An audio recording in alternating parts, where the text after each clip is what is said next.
Hello, my friends. JR Dukes here. What if I told you that the Democrats are once again panicking? They're panicking because they know their candidate for the upcoming election, our dear beloved President Joe Biden, is very worried and continues to sink in the polls. Well, we're going to get right into it because I have something that I want to share with you from Fox News. So let's listen and then we'll talk. Weren't worried enough these days, he's reportedly getting a stark new warning from none other than Hillary Clinton. According to a new report from NBC News, the former Democratic nominee pulled Biden aside at a recent White House event and warned him that third-party candidates could help boost his Republican rivals, she remembers in her case.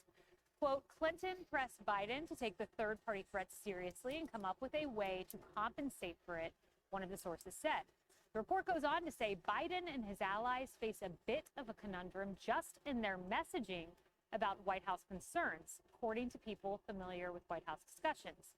They want Democrats to know that they are aware of the threat they face from third parties, but want to avoid stoking panic. Biden himself is worried about it, one of the sources said. And those concerns are reflected in this polling. This is crazy. Take a look. This comes from page 14 of the NBC poll. And here you see former President Trump leading President Biden 39% to 36% in a hypothetical general matchup. But look at this. You have all the polls right now. They're all now starting to show Donald Trump leading, where before the polls always showed Joe Biden ahead with Donald Trump significantly behind. But even the legacy press can no longer lie, can no longer mislead us about what the true poll numbers are. To factor in the third party candidates, Lisa, what you get when you add up the 5 for the Libertarian, 5 for No Labels, 4 for Green Party, and we don't know if No Labels will run anyone, but for the sake of argument, let's say this is the case. 14% to third party candidates. Now let's pop up our Fox News polling of the Democrat primary, because there was that headline from the New York Times about RFK Jr. talking to the Libertarian Party. They deny he's going to be on the Libertarian ticket. Nevertheless, if he was, look at that.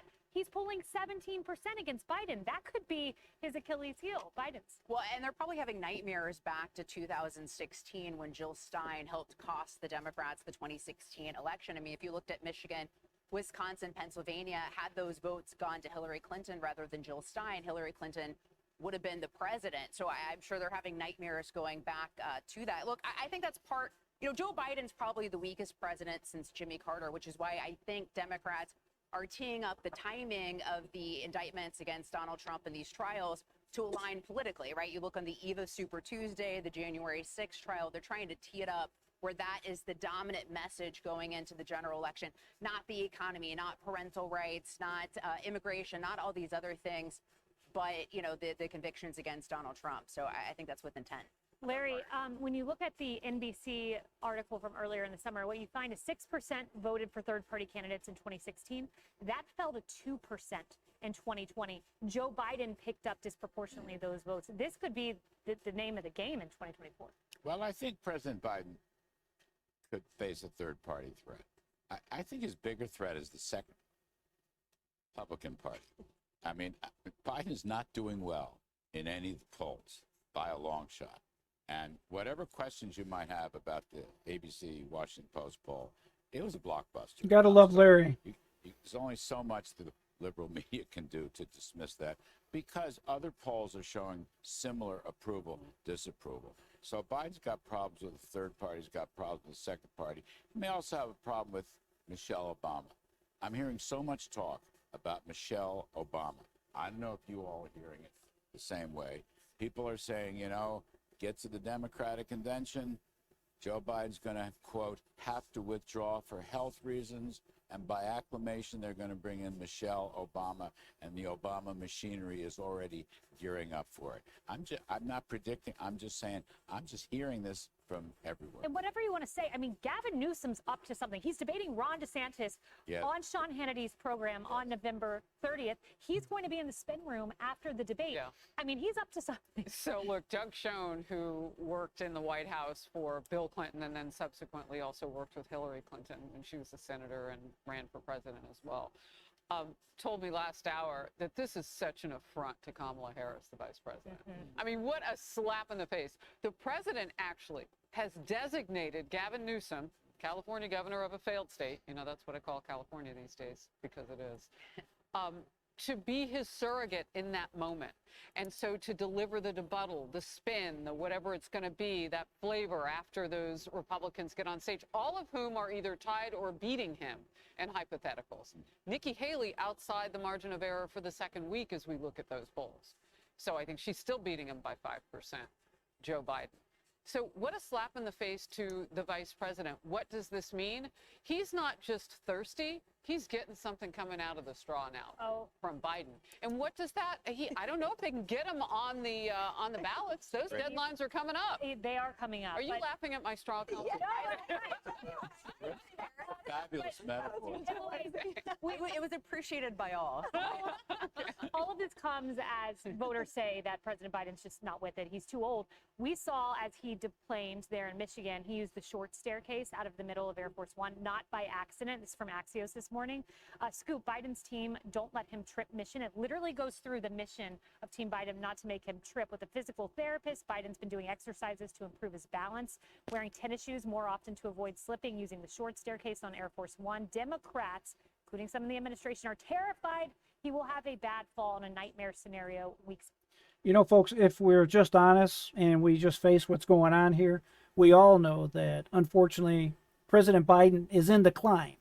I'll just call it what it is. He's obviously has some kind of dementia. There's some kind of problem going on there cognitively and obviously physically. They are so worried about it that the reports are that if he falls one more time, they're frankly concerned that he'll lose the election.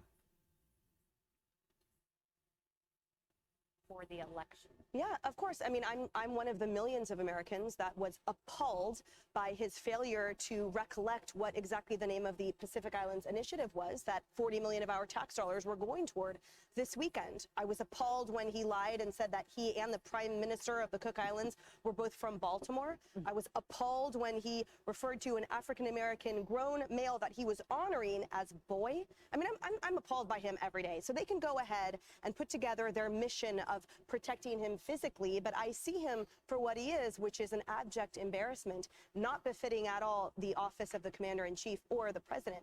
I know maybe it's because I was just at CrimeCon and I'm feeling extra conspiratorial, but I'm just sort of wondering, you know, Hillary Clinton meeting with President Biden himself, why? Because isn't it decision makers around him that are crafting any type of strategy whatsoever? And when we talk about the Obama machine, what happened to it? If Gavin Newsom's doing his own thing, if everyone is doing their own thing, it means that they are excising this president, that he is no longer a part of the machine, because clearly it's rolling on without him. And I wonder then why she even bothered meeting him. He's not making the decisions. He's not there mentally. Yeah, very good point.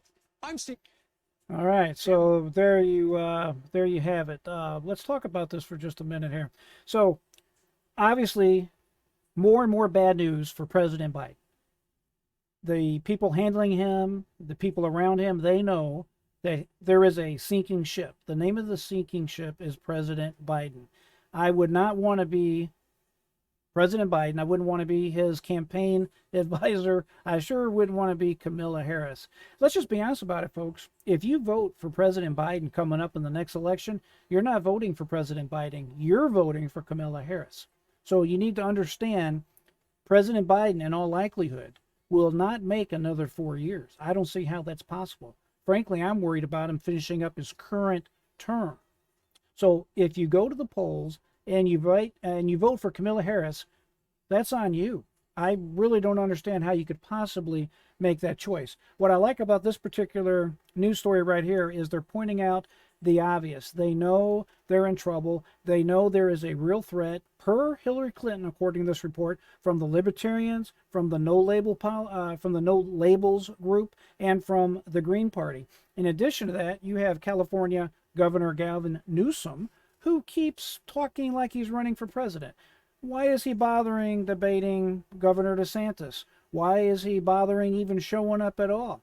Frankly, I don't really understand why Governor DeSantis is debating Newsom. Newsom is not running officially for president right now.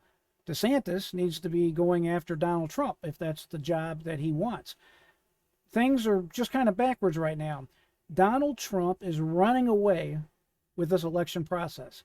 Donald Trump is so far ahead, and it is looking fantastic for his chances of winning coming up next year. We can only hope that's exactly what happens. So at any rate, if you have any questions or comments, please leave them below. If you disagree with me, leave it below. If you need to reach out, my information is scrolling across the bottom of the screen. I do appreciate you joining me today, whether you agree with me or not. It is my pleasure to have you in my little chat room today.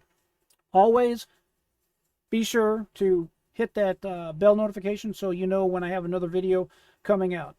I'm coming to you today from beautiful Zephyr Hills, Florida. Thank you for being with me.